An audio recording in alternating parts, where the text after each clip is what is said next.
Hi, it's Dan with Master of the Morning, so you own the day. We've all heard that if you love what you do, you'll never work a day in your life. But what would happen if your love of your hobby, your love of your favorite form of recreation, drove you to become one of the very best in the world? Well, in 2018, a junior soccer club from Thailand, 12 boys ages 11 to 16, and their coaches, 5 adult chaperones in all, went on an excursion to explore an underwater cave, and they ended up 2.5 miles inside this underwater cave, inside the mountain, when a monsoon rainstorm hit, and the water levels suddenly started to rise, and they were stranded.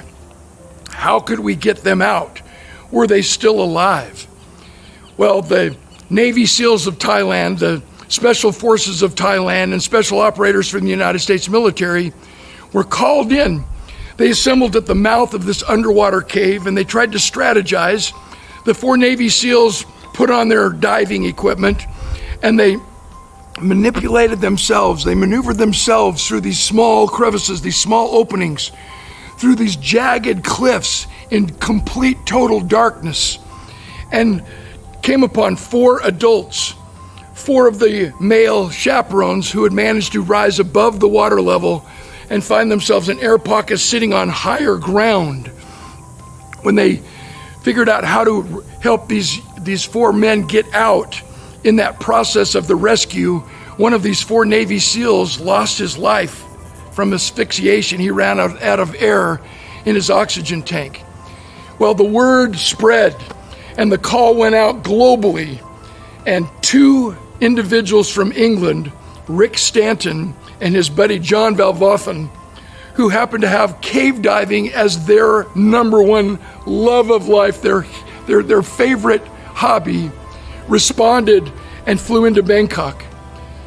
And Dr. Richard Harris, an anesthesiologist who also was one of the world's very best cave divers as his hobby, he also responded, and the 3 of them assembled at the mouth of this cave, and they strategized on how they could get these 12 young boys and their assistant coach out.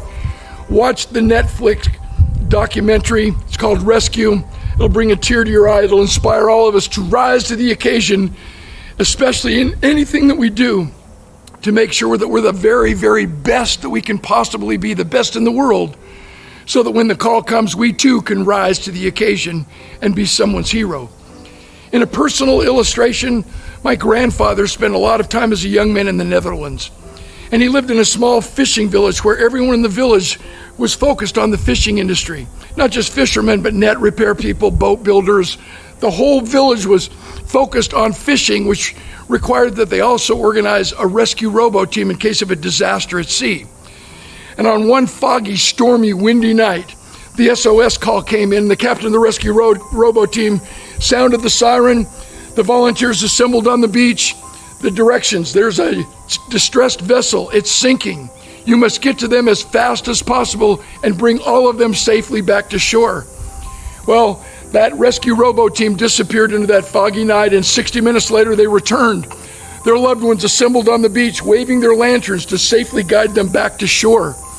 As soon as they landed and spilled out of the boat, emotionally drained and physically drained, drip dry, the captain of the rescue robo team said, "Were you able to rescue all of these passengers, all of these sailors?"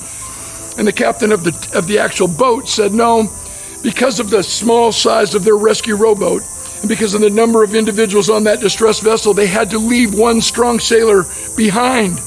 Scrambling, the captain of the rescue robo team called for another group of volunteers to assemble. And young 16-year-old Hans steps forward and says, Here am I, send me."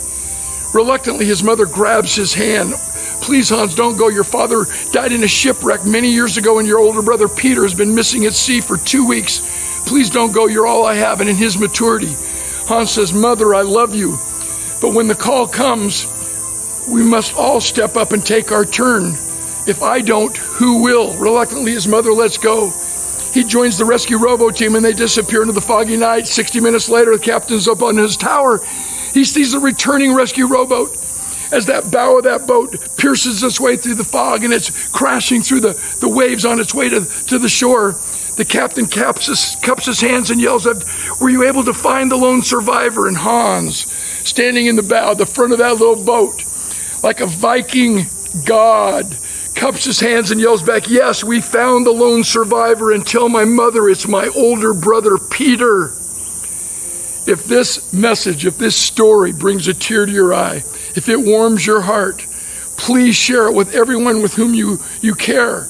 Everyone in your life that you know has the ability to push themselves just a little bit more to become the very best version of themselves, so that whenever we're called upon, for whatever reason, even in our favorite forms of recreation and our beloved hobbies, we can rise to the occasion when it's our turn and actually do say, here am I, send me.